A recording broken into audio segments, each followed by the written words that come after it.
Hi folks, Rob Flux here from Property Developer Network, coming to you for yet another Sunday session. We have had a little bit of a break with Sunday sessions, I guess had to recharge, and now we're back with a vengeance, and coming back to you with a fantastic session today, all on branding. My humble apologies, the beauty of going live. And we have a special guest who I'm just going to introduce momentarily. So Grant Tom. Grant is from Ucidity, and Grant is a branding and marketing expert with over 35 years experience. So welcome aboard, Grant. Thank you. Thank you very much, Rob. Thanks very much. Thanks for having me. Great to meet you all. No problem at all. So 35 years experience in, I guess, branding and marketing. Give us a little bit of insights into, I guess, yourself and where you've come from, and why you're the expert that everyone wants to be listening to today. Thank you, Rob. Thanks very much.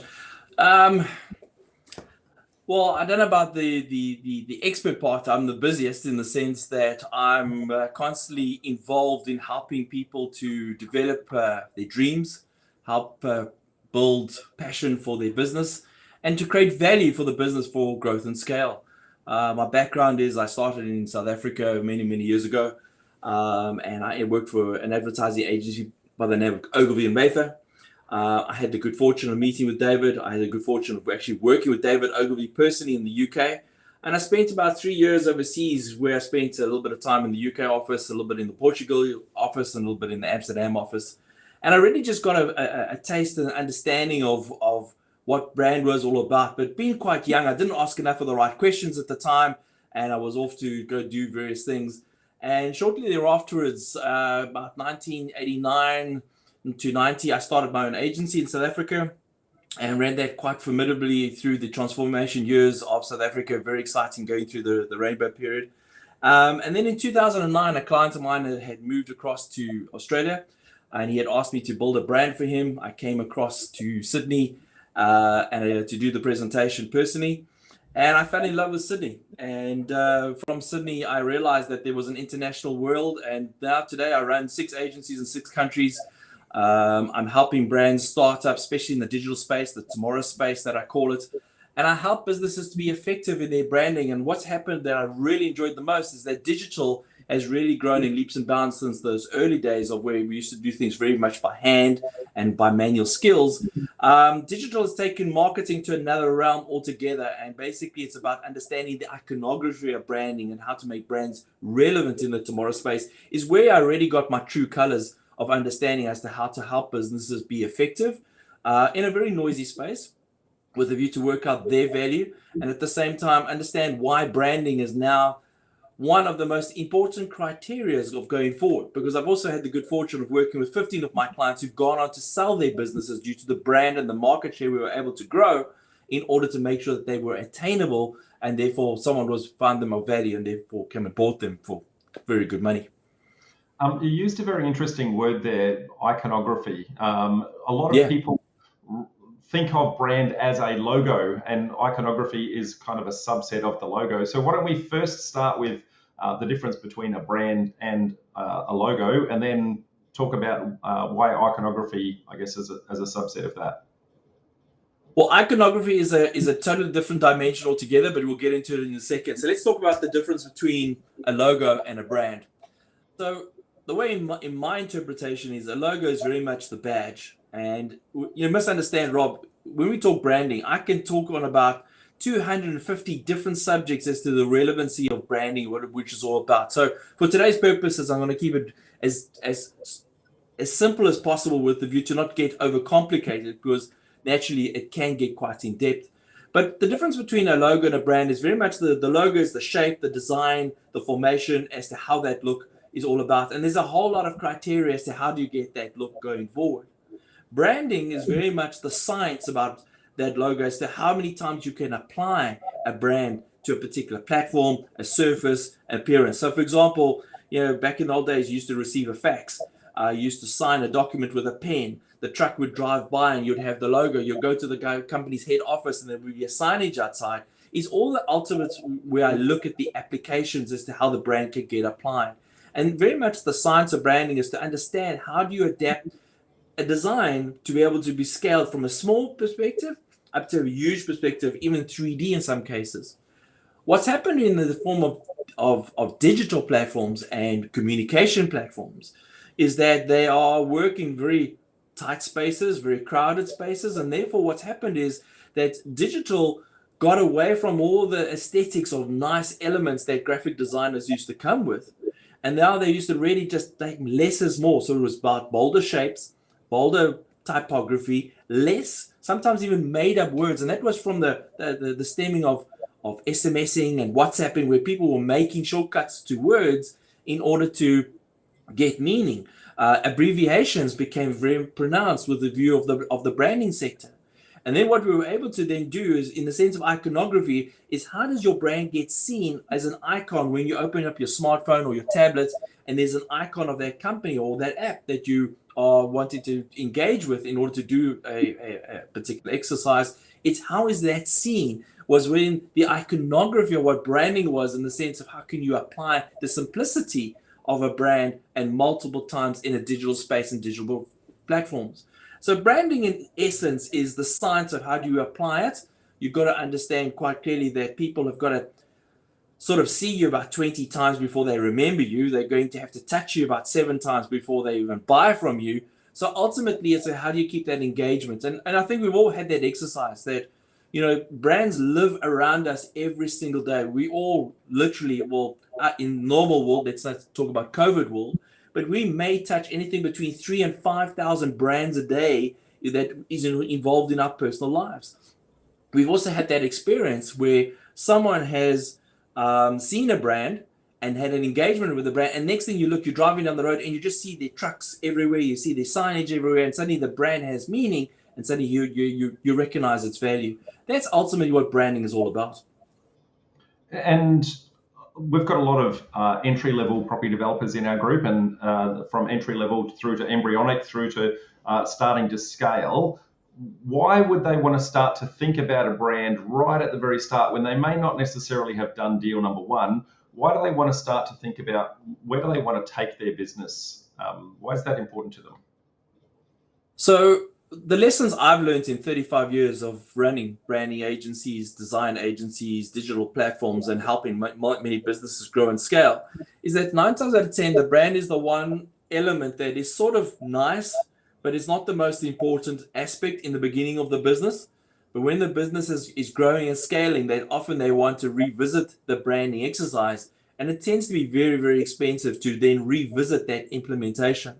So one of the things that I always say is work with the end in mind, in the sense of what the big picture is. Work in preparation of how things are going to change and transform on the digital space going accordingly, and invest in it correctly so that when you are putting money into it, that you can start to see how brands will evolve and how you will get recognized. A lot of people will measure you on what your brand looks like. For example, if you look amateur, they will look down at you. If you're looking too superior, they might think you're too expensive. They may pull away from you. So you've got to understand your target audience. You've got to understand what your core value is. It is an extension of yourself. Another thing I was just also mentioned, Rob, about branding and working with agencies like ourselves, it's one of the most hardest things I can do for anyone, because it's like me renaming someone's children. It's not the most easiest exercise. It's personal to them. It's their baby. It's how they want to make it grow and be valuable to the entity of the target that they are appealing to. I think that what's important here is to understand that if you build something correctly, you just have to allow for it to tweak in order to adjust to the trends. But when you've built it poorly, you're going to have to revisit it and reinvest in it and then re-educate your market as to who you are, so that they still believe that you are the same person going forward all the time. Yep. And I guess for that purpose, there's a number of potential personas that people can take on in setting up their brand. So you could be Rob, the friendly next door neighbor. You could be Rob, the evil property developer. You could be Rob, the luxury developer. And so understanding what kind of product our guys are wanting to create and how they're going to represent themselves when they go out to the market is kind of telling a story of sorts. And what you touched on the other day when we were chatting was that your brand really is that story, and it's how you represent that. Well, one of the things that's important, but you just mentioned something quite interesting in the sense you mentioned your name 3 times. But now there's a difference between personal branding and a company brand, and you've got to work out what that is, because it's got strengths and weaknesses for both scenarios, and you've just got to look at what that is. So, for example, if we had to take the Rob branding, for example, there's nothing wrong with that whatsoever. It's your personality, it's how you want to be seen. But how do you grow that extension to a point that if you want to sell this entity, is someone going to come across and buy Rob when Rob leaves the building? Is ultimately where you've got to look at it. And there's nothing, it has been done, it is being done, but at the end of the day, it's how you do it and how you build the systems and the processes that makes people form as a team, that you've got an entity to sell, that someone is quite prepared to take on your name and carry on with that is not very often the case. And a lot of people find that as the stumbling block as to why they should buy you. But when you're looking to create a formation in the sense of a theme or a name or a company culture, well, then once again, it's all right. So what is that in the sense of how did you get to that point? How am I going to remember that point? And is it a word that is logical or is it a word that's illogical? So, for example, Skype was not a word that we all knew. It was something like Zoom. We know what Zoom was. Your little car, and you would drive along and Zoom, and there it would go. Now suddenly Zoom's a totally different meaning to us altogether. But what I find is the most important part is, especially in the tomorrow space, is when people start to use your brand in a sentence like, hey, Rob, let's Skype. But instead of, hey, let's get connected and then we'll Skype, we just put it into a sentence. I'm just going down the road and I'm just going to, take my Tesla and I'm just going to go fetch some bread. You don't say I'm going to get in the car. These are brands that have come and disrupted things, elements, the way that we always did things with the view to become profound within that particular space. So when we look at getting people to understand brands, digitally, brand storytelling has been the ultimate in trying to get people to understand what you do, because we've lost the essence of selling. People don't want to be sold to anymore, but people want to be educated, but they want to be entertained. And therefore, I call it edutainment. It's about how do you have a theme to your brand with a view to enhance your quality and your values and your proposition as to where you bring value to people as to why they're going to take money out and buy you. But at the same time, how do you keep them on the journey, that they stay with you, they follow your story, they want to hear what the next episode is all about? Because you must realize that people will drop you in 5.4 seconds, because that's how quick it is to quickly see a post and scan and say, it's no value to me, I'll go on to the next one, is where we now live. And therefore, storytelling, where people get involved and they want to share the story. Because if there's a story, I'll remember you. If there's a story that's interesting, I'm going to share you at the supper table, at the business meeting, where I'm networking with a few friends. Ultimately, that storytelling is where essence of brand building starts to become profound. Because sometimes you might not even remember the brand, but you said, I found the story and this man was doing X, and you must look it up. Just look up that story, you'll find, and suddenly that just leads back to a brand. So storytelling is sort of the tomorrow market space as to where digitally people have allowed that opportunity to post on a regular basis. And of course, it's all part of the Google algorithm as well. Yeah, and that ties back to that element that I was saying with the persona that somebody is going to be taking on, especially at the start when they're trying to set themselves up and they haven't necessarily got success yet. They want to be presenting themselves as to their future self, and that's really what you're talking about. So putting things on your website like we work with our clients too. Now you may not necessarily have any clients yet, but that's the storytelling that you're talking about, to say, well, what are the kind of clients you want to be working with? What are the kind of projects you want to be doing? And so that gives us a whole bunch of elements. Now, you touched on before personal branding. You also touched on company branding, but in our world, we do short-term projects, and quite often there's also project branding. So is there a way to actually tie all three of those together so that one person might be the face of a company which is doing a project, as an example? There's many ways and there's many stories around how to do that. For example, you could have an element, and for today's discussion, let's be quite simple. Let's say it's a star, and you recognize that within your personal brand, you've gone and created a star, where it's the dot of the I within your particular name. But you may find that on a particular project, you are rolling out a project, and you find that You just want that star to be the connection that you are involved, yet your name is not necessarily involved in the project. So that's one of the elements that you can look at, is to look at for the graphic appeal as to what that is. Another form is colors. Another form is shape. Another form is just in the sense of how you go about compiling your unique opportunity. One of the things that you mentioned was in the sense that how do you stand out from the crowd? And that's exactly what storytelling is about, is to find a point of difference. You might not have the customers, but what you can talk about is that you can say our customers will find this and this and this will take place when they walk through our buildings or our homes, or when they come into the kitchen. This is the kind of signature features that we feel are important for our customers, is where you can turn that storytelling around. But when you're building multiple projects or very unique projects or short-term projects, sometimes you can look at the graphic appeal. Sometimes it's just through a value statement that you want to make. Sometimes it's just through the look and feel of how you present your project to your particular audience, are the kind of key factors that you can look at with the view to build consistency. The secret to branding is repetition, and consistency wins the race, hands down. You can't just come in at the end and do a lot. You won't win. You can't come in and just do it very periodically and not be consistent. You still won't win.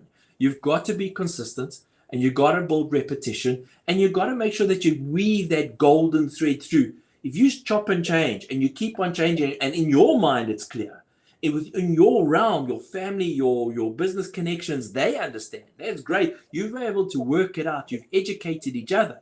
But people who are looking from the outside don't always have the inside discussion, and therefore they don't always come with you because they don't know where you're going. And then if you don't look like you know where you're going, I'll find someone that fits my profile a lot better, and I'll go find comfort elsewhere. It's ultimately where people pull away from brands. Which loops back around to something that you were talking before with the brand story. What is your why? Why are we doing this in the first place, and what are we trying to represent? Who are we, and what are the projects that we're trying to actually create? Well, I often say to a lot of customers and business owners, work out the customer journey as to how do they work with you? How do they touch with you? Plot it out. If you were sitting in their shoes and they saw you, like another great story that I refer to, Robert, many times, I often say to business owners, do you call yourself, not on your private number, do you call the company number that your customers will?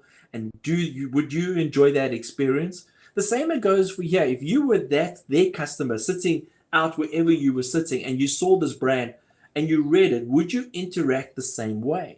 So basically what I often say to people is plot the customer journey and the intended interaction that you expect for people to have with you. And if you were that customer, at what point would you get pissed off and walk away saying, look, this is frustrating me? Because in your normal capacity, things that do frustrate you, you will walk away. So how do you take out that frustration? And of course, every business and every opportunity is a Rubik's Cube. You've got 6 colors aside, 9 cubes aside, of which you can twist and turn and anything can happen. It's not that simple. That's why if it was, we would be these branding geniuses. It's to come up with a few creative elements that have value, that have intention, that you can keep consistent, is the cornerstone of what good branding and marketing is all about in your business. And in mapping out that customer journey, you've got to work out that some businesses have many different kinds of customers. So I can think of at least 4 different instances where I've got 4 different kinds of customers that I deal with. So if I'm doing a joint venture with someone, then I've got a customer who wants to potentially invest in me and have the messaging that I need to put out to them. There's also dealing with real estate agents and how do I represent a professional point of view to them and make sure that they think that I'm a serious buyer in the transaction, or seller if I've got finished product. There might be other investors who want to, I guess, lend short-term money into the projects. And then there's the ultimate buyer that you're selling the finished product to in the end. And so you've got to wear all these different hats at different stages in the process. I often say to a lot of business owners, you must be careful not to believe your own bullshit. You've really got to just, you really got to just ask those hard questions, and you've really got to sit in that customer's shoe, because as soon as it makes sense in your head and it's all stuff that you've just compiled and validated to yourself. That's great. But often I say to people, it's not about what you think it is. Don't give people what you think they want. Give people what they really want. You've got to listen to what they want. And that's been a huge, huge pivot for me, in the sense of always standing in the customer's shoes, helping brands to be relative, rather than working with business owners trying to get their value proposition right because they want it this way by not understanding their customer. That's been an incredible point of difference for me personally, of my success, helping businesses to be relevant to their target audience. But like you've just mentioned, a brand must be allowed to be adaptable. A brand must be allowed to be flexible. And you've got to work out the recipe of the brand as to what you are prepared to do and what you're not prepared to do. You know, when you're looking at something that we'd say, for example, you're a sponsor at the tennis, how do you want your brand to be seen as the sponsor on the tennis? If you were to put your brand on a matchbox, how would you want that brand to adjust to be put on that matchbox? If you were going to be at the halftime of the Super Bowl on the big screen where you're having the biggest audience in the world, how would you want that brand digitally to be animated? In order, are there elements that you must be thinking about, that even though you may never get in a matchbox, that you may never be on the halftime at the Super Bowl, you may never want to, but you've got to think that way in order to understand the recipe of what you've prepared for the brand to do. When you're making these deals, that's when you can say, I've adjusted my brand in such a way to look like this so that you can look like that, and we can share value, but at the end of the day, I still maintain value. Or you could turn around and say, I am the dominant factor here, so therefore I want to be positioned like this, but I want you guys that are secondary to support me in this format, are the kind of things that you can look at. If you're going to do a deal where it's a small project and you're walking away, the biggest part of a brand, or the biggest compliment of a brand, is what people say about you when you've left the room. It's what people say of you when they talk to other people about you. And that's ultimately what you want to understand, the core values, all this hard work, what you're trying to attain, why they want to buy you, as to when they've bought you and you've left, that you want to make sure they are happy and satisfied because that gave you joy. Then ultimately, those are the elements that you need to be putting into your communication, your edutainment, your storytelling, and your badge as well. So you touched on a word there, edutainment. That's something that I know that's a big part of what I do. But talk about what the word actually means and how that might actually help you to get your brand out there. So edutainment is a word that I learned from my cousin many, many years ago, who's a professor of telematic education. So over 25 years ago, I learned about this word, about edutainment. And it was all about teaching people to be excited about learning from long distance perspectives. And I took upon myself to apply that from a marketing and branding perspective, in the sense that when we got into storytelling, how do I do things that are exciting? How do I do things that I don't run out of things to say, but I can keep the golden thread? And how do I make sure that I constantly can weave my value into it? Now, I once again sit in the seat of the receiver. If I was viewing you on Facebook, or I was viewing you on LinkedIn, or I was viewing you on the Forbes magazine, and I was receiving the story, at what point are you adding value to me with them? What's in it for me? Because if I'm not getting value, I'm going to turn the page and I'm going to keep on going. Or two, I'm going to turn around and say, I'm going to remember this. That was really interesting. And it is about educating me, entertaining me, and making sure that I do remember you, because, you know, on Sunday, I am going to invest in a property and I'd like to be by the beach, and I'm going to remember these people for this reason, is very much are the soft points that sometimes is what gets you the deal in the long run. And for those who are listening and aren't sure, what you're listening to right now is edutainment. We're trying to educate you and entertain you and give you insights into, I guess, how to progress your property journey, and I guess how to progress your branding journey. So if you can find ways of educating your, I guess, future client as to why they'd want to work with you, and give them insights into the process rather than necessarily, I guess, do a direct sell. I've have a sneaking suspicion I lost you. No, you're still there. I just saw an internet glitch. That's really what we want to do, is try to give reasons for people to keep reaching out to us, because what you touched on before, Grant, was they need to have a touch point nearly 20 times. So you need to give them a reason to reach out and touch you in a nice way. Well, you want to keep the theme, Rob. You want to keep the theme, you want to keep the recipe, but you also want to keep on educating the value. Now, you know well that, when you're looking at something, and advertising is a funny thing. If you're paging through a magazine and you have no need for a hi-fi, and there was a hi-fi advert on the magazine, you would just turn the page. If there was an advert for a car and you have no need for a car, you're going to turn the page. But for example, if you really were interested in something, and I was able to highlight the key features of the latest development that it would really make it a point of difference, then suddenly I'd stop on that page and I would pay attention as to what it is, and I would try and absorb it because I have an interest, or I have a need, or it's my next step, or I know I'm about to do this. So therefore, why would I choose this, or why would I choose your competitor, is where educating the value that you bring people is ultimately what you need to do.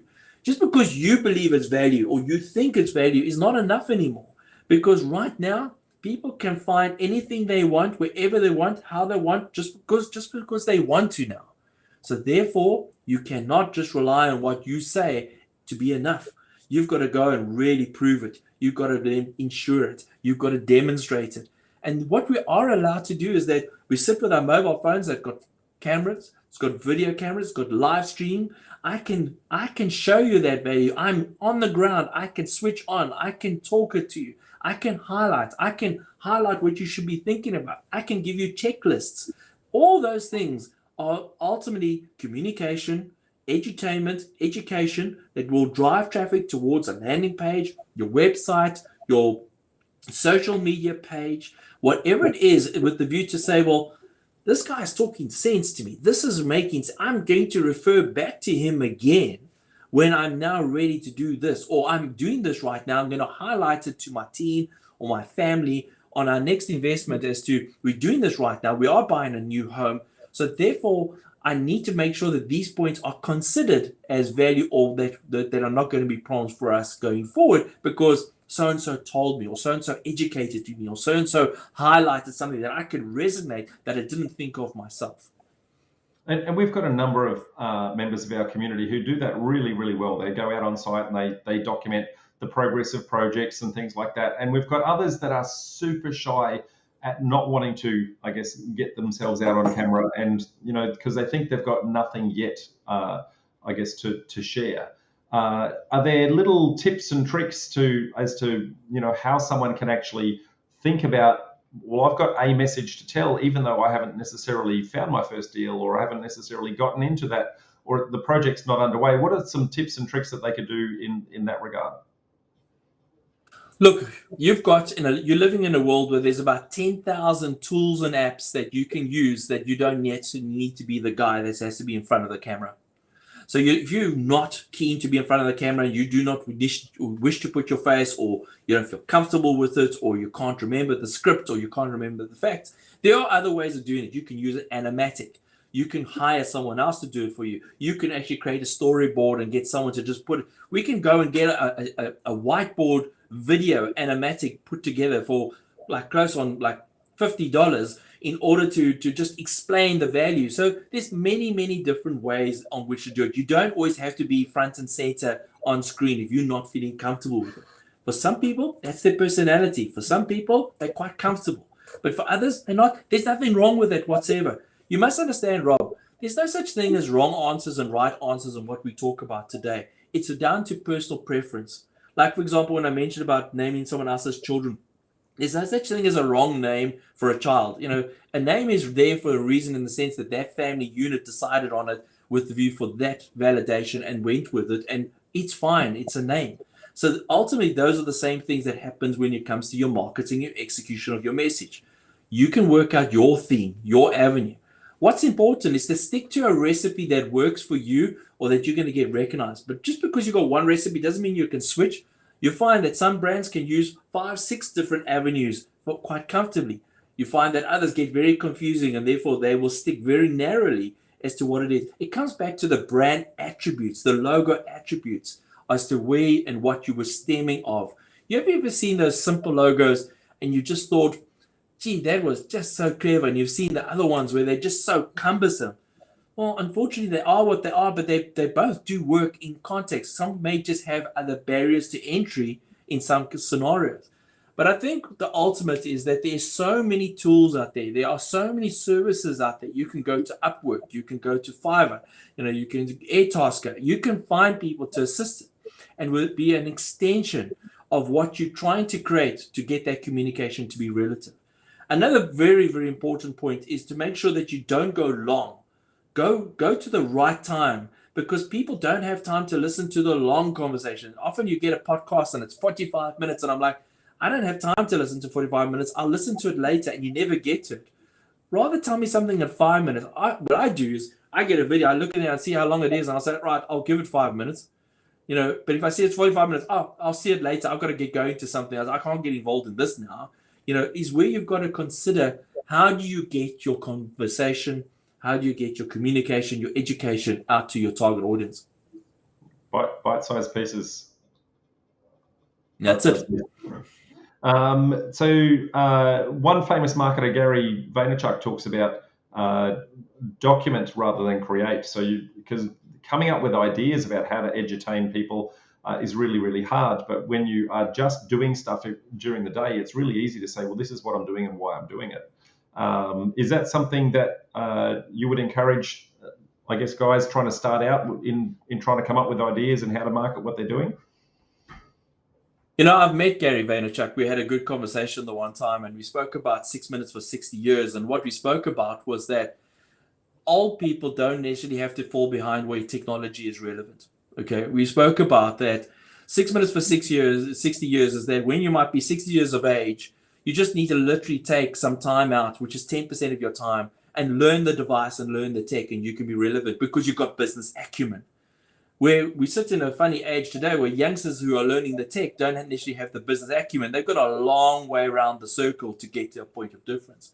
But it comes down to understanding how best you can utilize the device and utilize your conversation with the view to be relative to your audience and enhance the value as to what you perceive you want your customers to get from you is ultimately what you want to do. It's for you to utilize the tools and the device and the platforms to the best of your advantage in order to create a point of leverage and a point of consideration in a very crowded space.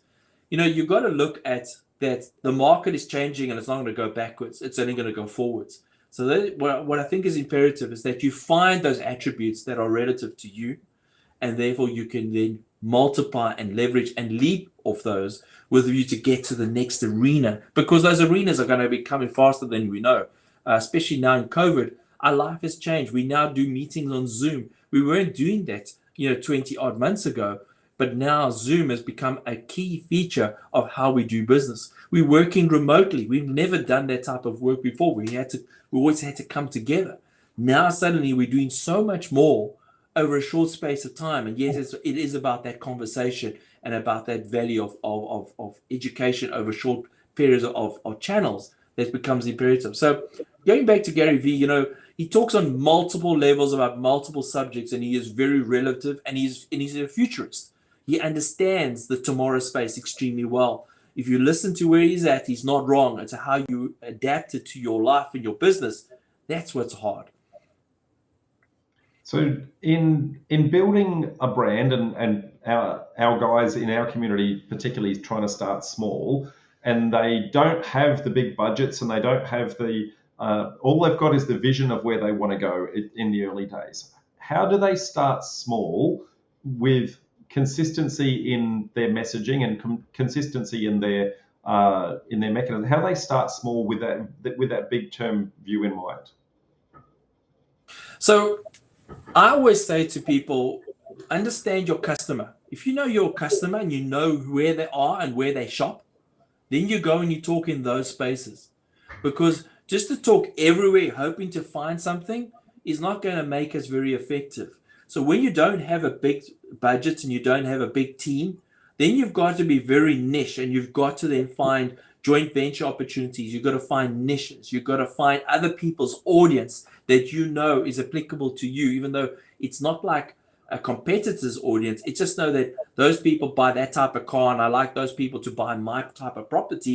Then you go and you do some form of collaboration, or you study what are they doing and where is their audience, and maybe I need to plant my seeds in those areas with the view to get some form of edutainment conversation taking place, is what you've got to consider. So it's not about having been everywhere. It's about being very focused, very niche, and making sure that you are finding your target audience through other people's experiences and businesses is the best way to save money.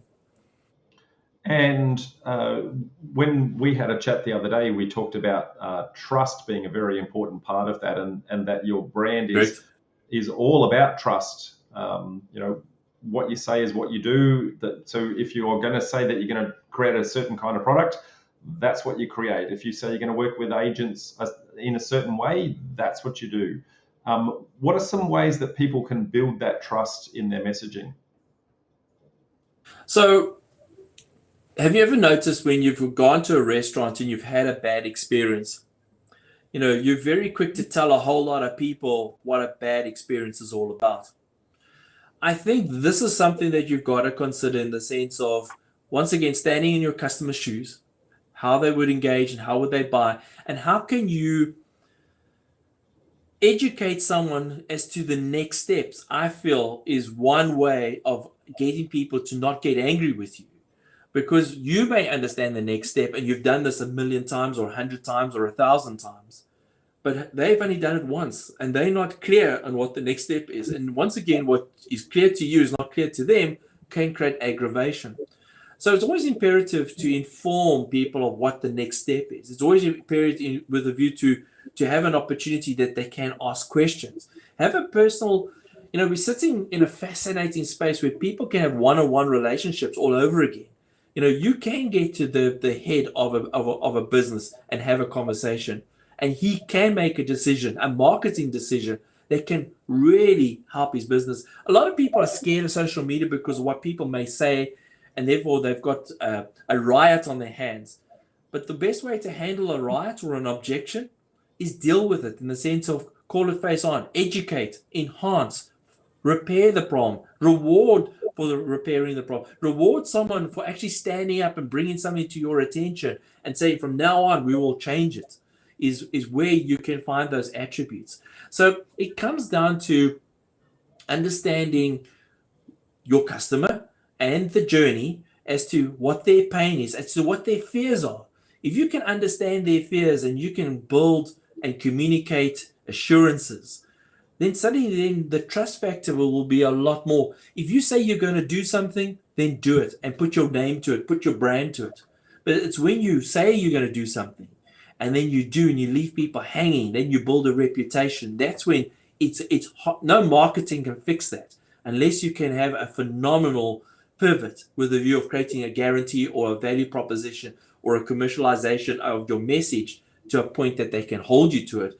But even still then, it gets a little bit like scary. So I believe strongly that if you want to build, it's like a young tree. You plant a tree, it will grow any way in any shape that you want to. But if a tree is rigid and it's gone in a certain way, you can't change that.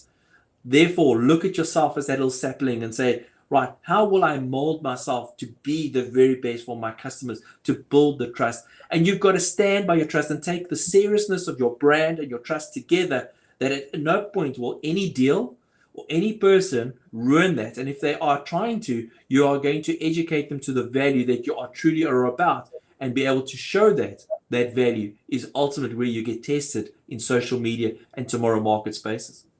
Yeah, and you touched on mapping out, I guess, the customer journey, and I touched on before that we may have potentially many different kinds of customers. So that's going to greatly influence where we start putting our messaging. So we've got agents that we've got to deal with, we've got vendors that might be selling us properties, we've got investors that want to get out there. So there's lots of different social media platforms that we may go out, or not just social media platforms, but lots of platforms. We may go out on a different platform and have a very different message, but which is part of the bigger message because it's only picking up one of our many clients. So we've got agents, letters, websites, social media, Facebooks, LinkedIn, a whole bunch more. That can be very overwhelming when people are starting out. My very rough hypothesis on this would be, well, the client that you're selling it to is probably not important in the journey when you haven't yet got the agent to give you the site, and you haven't yet got the vendor to give. So you might only just work on parts of that in the early days to go, well, let's just get the small amount. How do we limp into this bigger brand? And then when we get that deal, now we can start to worry about how do we package that and sell that. So there's two parts. When you're leveraging with a partner or an agent, they've really got a lot of channels. It's how do you feature within that space as to what they're doing is where you start. But every time you are putting some form of collateral out, you need to be building your own, even though there might be no traffic there might be no visitors there might be no one sharing or liking, and it can be very demoralizing sometimes. But what you need to do is you need to build history, you need to build story, you need to build volume, that on a day when someone does look you up and they go down the stream, they say, gee, you've got a lot of stuff here. I didn't know you did this, and I didn't know you did that. I didn't know you worked on this. And suddenly they're doing research. And research is what we are very good at now, because we have a device at our fingertips to check up anyone at any time about anything that's going forward. So you can never take any form of collateral, content, conversation, opportunity, and dismiss it as, it's not mine, it's someone else's, I'll get to do mine later. You can't afford that. You've got to be acquiring yours and working with someone else's and learning from theirs, making it applicable to yours and collecting it, so that on a day that when you are asking for a big number or you are asking to validate a big project and someone's researching you, that there is history, that there's validation, that there's the commercialization of what you're about, and that you don't look like you're the new kid on the block.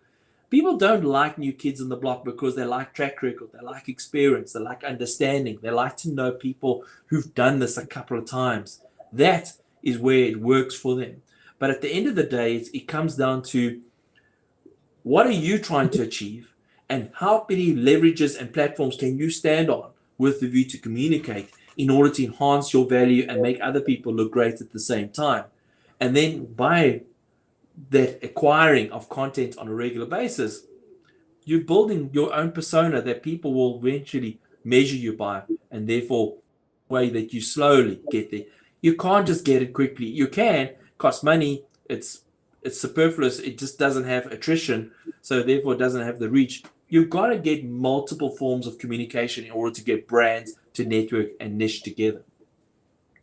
Very good. Now we're about to go out and grab some questions from our audience. So I'll just put your contact details up while we think about it. Any parting, I guess, comments before we go take questions? That, I guess, last little tidbit before we. Well, you'll see there that I'm called the head fire starter, Rob. And the reason I'm called the head fire starter is basically the fact that I built this reputation by finding businesses with the view that they were merely an idea. And I was able to find the flavor, the tone, the message, the voice in order to make those brands become valuable. And the reason it was called the head fire starter was that everyone's got an idea. Everyone's got a good idea. I was able to help those businesses to grow and launch. So one of the things that I look at with my reputation and how I became this particular person was the fact that I understand every single business has a value that can go to a marketplace and can have growth and scale. There's no such thing as a dead business. But at the end of the day, it comes down to the attributes of the personality. It comes down to the budget of what the person's got. It comes down to the positioning or the pivot or the form of alternativeness that they can be in a marketplace. Sometimes the most simplest idea can be the most powerful idea with the view to create attraction and attention in a marketplace. And therefore, there's no such thing as a dead end opportunity. So I welcome any questions, but all I'm saying is that this is not hard. It's hard implementing it, but it's not hard dreaming about it. So think about the end in mind and build it and plan it properly, and you'll find that you can grow and scale in the time that you've got. Perfect. Okay, well, let's go see what questions we've got out there. I can see a lot of them are comments, so a lot of people saying hi. So hi to Peter, Keaton, Paul, Jerry, and a whole bunch more. So Peter's got a question. So Grant, I've got a cheeky brand idea, would like to run it past you. How do I grab your details? Well, that's nice and simple. We've got them just down here. So ucidity.com.au or grant@ucidity.com.au. What's the meaning behind the word Ucidity, Grant? Ucidity was just a made-up word. Once again, just a point of difference. So like I said to you, Rob, I run 6 advertising agencies around the country. Ucidity was just a point in the sense of creating that identity, but at the same time, it was about getting your uniqueness according to your identity with a view to be a point of difference. So what we tried to do there was get a word that was not well known in the marketplace, but just that we could own it ourselves. And if anyone's got a question, like, for example, a cheeky brand they want to run past me, the best ways to get hold of me is on my personal email address, and just position that question again that you heard me on the show. And I will happy would be to get in touch and be able to answer it. Thank you. Appreciate that. Now, looking at everyone's comments, they are all comments and not questions. So folks, if you want to ask a question, now's the time to do that whilst you've got Grant here. Otherwise, this is going to get become a very boring commentary. In the meantime, I'll read out some of the lovely comments that they've made. But so a couple of people commenting on the new look and feel of our Sunday sessions. So we've, I guess, changed our branding, mate. So positioning. It's called positioning. So I guess the look and feel of that has changed. So there's several comments on that saying that we have leveled up. So thank you, appreciate that. And Gemma said, every point of contact is a chance to brand. That more of a statement, but you might have a response to that. So true. You never know where your next deal is going to come from. So every opportunity of contact is an opportunity to brand, because you never know where your next deal is going to come from. So you don't know that sometimes, and I've experienced this multiple times, that the most insignificant opportunity that you really look down on was actually the point that actually gave you a pivot to go in a different direction altogether and became and to build a reputation. So you must never look down on anything. You must always try and attain it. What I talk about in the beginning, which was about the value, is how do you make sure that you position and adjust your brand to be flexible enough to play within that opportunity of contact that creates meaning to their target audience going forward. Yeah. Well, it looks like we're not going to have many questions come through, Grant, so my humble apologies for that, mate. We've either done an outstanding job in informing them or we have completely dumbfounded them, one of the two. Well, let's go another way here, Rob. Let's talk about, when we talk about, and let's you had a word for this graph the other day. I don't recall the word. It was a Chinese word that you had utilized, but it was very much about working out how to get that brand value proposition together. And I thought that was maybe something that we could just enhance on a little bit, because it is so much about that personal understanding. So if we had to talk about something you love, and we had to put that into a particular circle, and then we had to talk into a very next circle, and we had to say the world needs it, or the marketplace needs it. And then we have to create another circle and say, but you're getting paid for this really at the end of the day.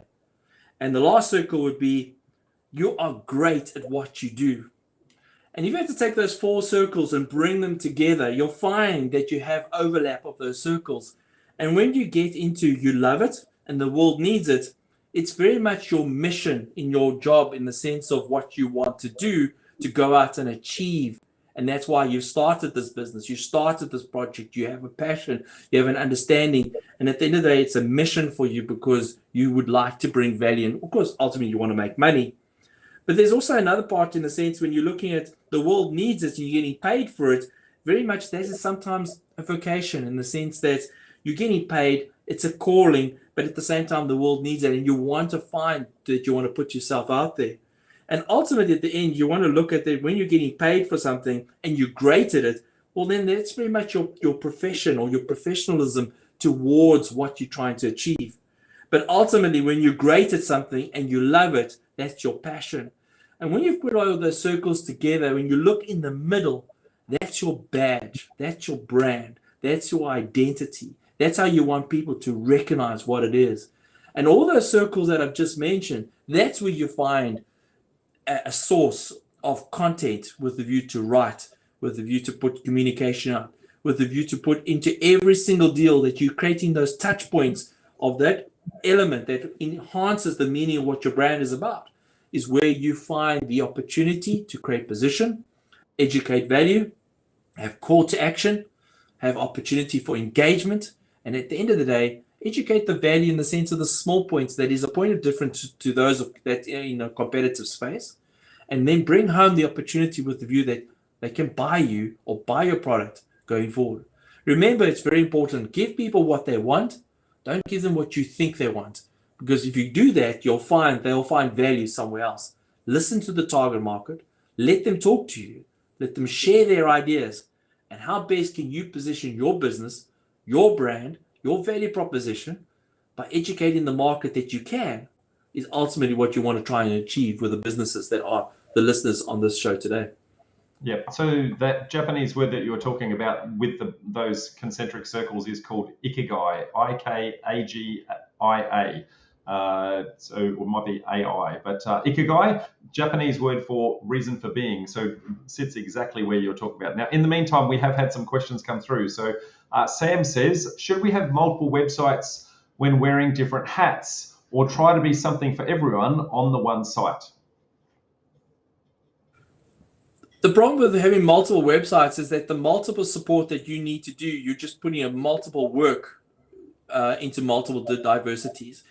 The best means would be, if it's at all possible, and I would need to understand it in more context, is that when you're doing a particular job, and then you must understand content generation, social media, broadcasting of video content is hard work. If you're trying to do that for multiple brands and multiple sites, you have to do it multiple times. It's using up a lot of valuable resources. So once again, we have to understand its attributes.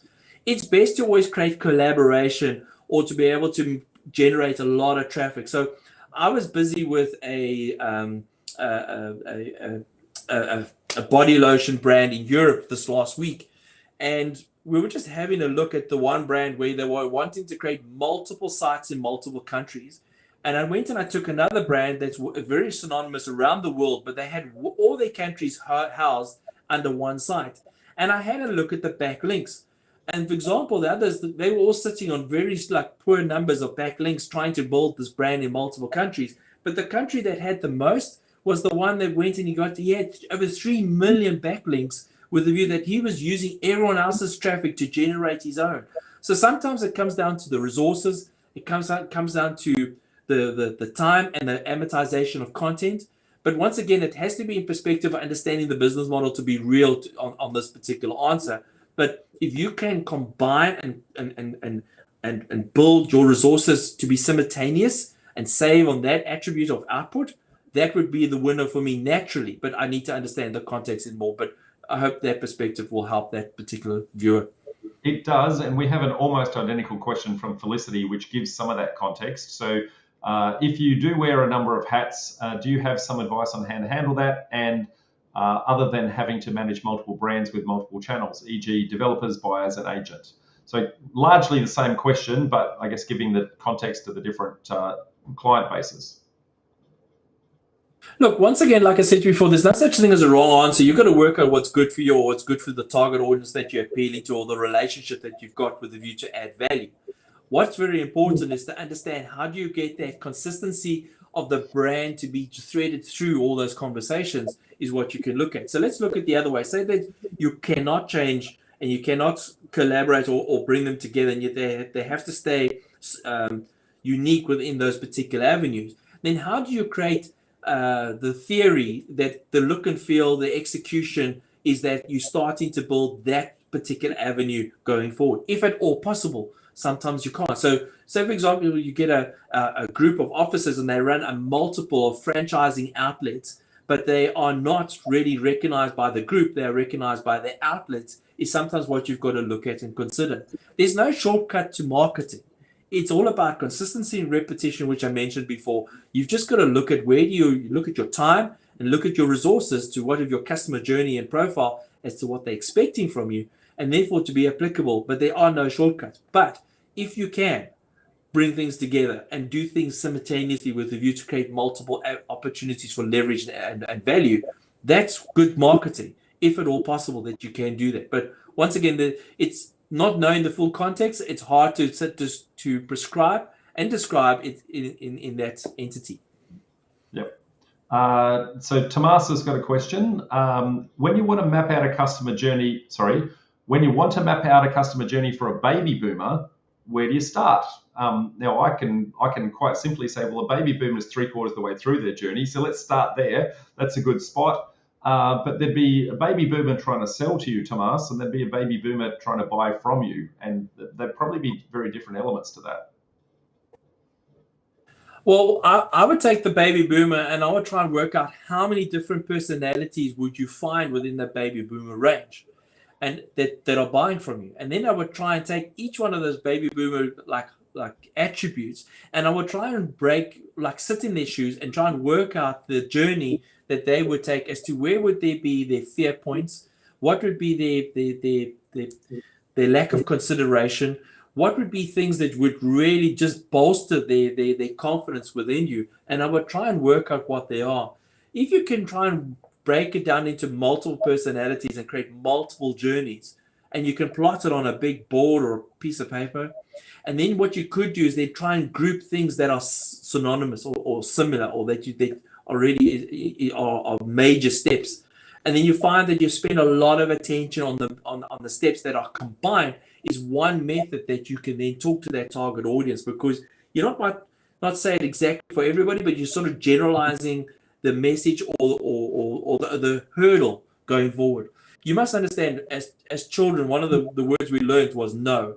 And all our jobs is to turn no's into yeses. So therefore, what is a no? What is a fear? What is a negative? And be able to work out, well, how do I find 5 positives for every negative? If I came and you wanted to sell me something, and I said no, you've got to have the very next answer ready to go to say, but that's not the right answer. You should be saying, you should be thinking like this. You should be considering it like that. So you've got to do that in the context of content as well, and try and plot those journeys. It is hard, but you've really got to try and understand your customer profile and what they're made up of and what is their history as to how they get to be engaging with you at this point in time.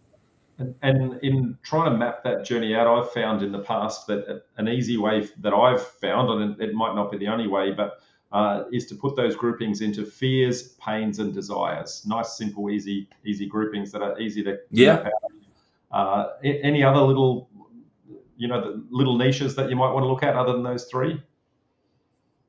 Look, sometimes you go and ask them, go talk to them, go and ask them what is their limitation. Go and understand the customer. Go and ask them. Don't to presume. Don't just get hearsay from a family member.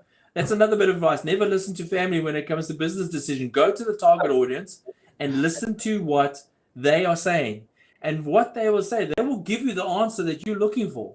Will you take it on is what you need to consider.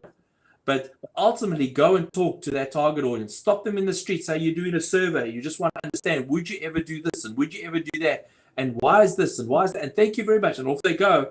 But you can utilize that information so much as to how you can find a point of difference. And sometimes it could be as little as giving out a white paper that can validate something to that of assurances. Or you might just find that the way you say something is just not going to be the way it should be. They like to hear it in this form, and you just have to make little changes. A great analogy that I utilize is a golfing analogy, in the sense that when someone's playing golf and they hit the ball off the tee and they go down the fairway and the ball has gone into the rough, 9 times out of 10, if they just turned their hands on the club by 2 millimeters, it would have had a 50-yard alternative on the fairway. That's what marketing is. Just make little adjustments for big results by understanding the need of where people find barrier to entry to want to engage with you is the biggest secret to marketing always. And if you want another answer, go and ask them. But if you're putting out a survey and they don't look at that platform, you're not going to get the right answer. So go to them and ask them straight in front of them. It's tough. It's time consuming, but it will save you millions in the long run.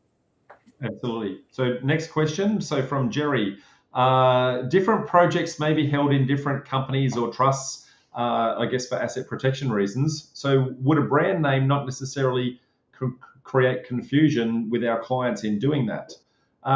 This one might be out of your sphere and more into my sphere, mate. I guess from an asset protection purpose, we might do it in a different entity, but there's no reason why we can't put our branding over the top of it. That's more of a and I see many of the big guys do this where they might do 10 projects or so, and it'll be, brand number something by somebody else, right? So, so there's a famous developer called Peppers. So they have one project called Salt by Peppers. They have another one, FV by Peppers. Yeah. So Correct. That sort of thing would be and also, like I said, you might. Yeah, or you might find that they just use an element of your brand, and then they just use it. So, for example, it could be the star that's on the dot of the I, and then that's always the star that appears. So it could be a word that just appears every time. Those are the ways that you would, but the way that you would write the peppers and the coloring and the shape and the typography, that could be the connecting factor. You might find you've got green peppers on the one side, you've got red peppers on the other side. The font is the same, the color has changed, but it's still the same entity, is where you can use little attributes to build grouping and connection and leverage. Yeah. So similar kind of question. from Prashanth, I would say a legal structure generally is different to a brand, although you could use a company name as your brand. So would you Correct. try to tie the legal entity to to the brand name? Look, it comes down to what are you trying to achieve, and you've got to look at the attributes of where it's and the risk factor that's attached to it. Ultimately, what you really want to do is work out what is the brand to that of the end customer, as to what are they buying at the end of the day. If things are complicated and hard, does the customer really care? The customer wants to be able to remember you and refer to you or rely on you. So therefore, you've got to look at those attributes. So as much as there's a lot of legalities within that particular question, you've got to understand the end customer as to why they're buying and how they're buying you. And therefore, they're not interested in your political setup. They're looking at as to how they're going to remember you and refer to you and trust you is what you've got to look at. So therefore, you've got to look at those extensions of what that badge is all about, coming back to that formation. Like I said to you before, there's choosing a name and what you call yourself has lots of reasoning behind how you got to where you are. Yeah, I would think that the legal structure and the brand name are going to be very separate. I could think of many multinationals that have some very complicated legal structures because they operate in many countries, but they have the same brand name everywhere they go, and that would be no different. So next question from Jerry. Most of us starting out may not even know what development strategy we're going to be use, which may impact who our target clients are. So if you don't know that, kind of how do we know when we don't know where to start? Now, I think you and I have got the same answer here, but for very different reasons. I'm going to be saying for her, she needs to start with the end in mind for her development strategy. And you're going to say she needs to start with the end in mind with regards to, I guess, the brand side of things. So until she works out where she wants to go, every bus on earth will get you there. Just lost your sound, mate. Not sure what's happened there. We have lost Grant. I can see the lips moving, mate, but I can't see. Well, luckily, that was actually the very last question. So whilst we have lost Grant, he can hear me. So, mate, I want to say thank you very much for your assistance today. The contact details for anyone who want to get hold of Grant are on the links below. So ucidity.com.au, or email him directly at grant@ucidity.com.au. And for all of you out there, I want to say thank you very much for participating today. And thank you again, Grant, for coming along. No worries. Bye, guys.